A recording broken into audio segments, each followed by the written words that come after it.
Monsieur le président, monsieur le ministre, chers collègues, les assises des finances publiques que vous attendiez comme un moment fort de ce quinquennat est en réalité un nouveau rendez-vous manqué dans votre volonté de considérer la voix des collectivités territoriales.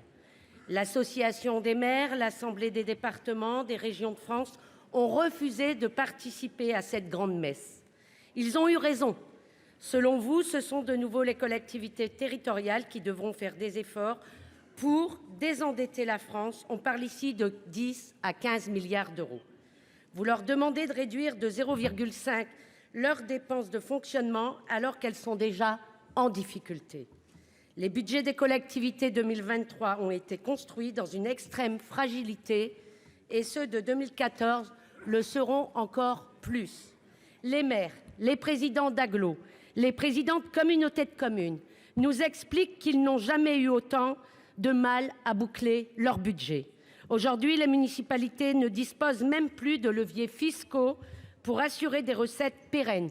Suppression de la taxe d'habitation, suivie d'une suppression de la CAVE à coût de 49,3. Comme si ce n'était pas suffisant, vous augmentez le point d'indice des fonctionnaires territoriaux. C'est une bonne nouvelle. Mais une fois de plus, sans aucune compensation financière de l'État. Ce sont les services rendus à la population et la libre administration des communes que vous impactez par vos décisions. Vous êtes incapables de travailler avec les collectivités territoriales sur des sujets qui affectent leur quotidien, y compris de dialoguer avec celles et ceux qui chaque jour sont sur le terrain. Je parle des élus locaux.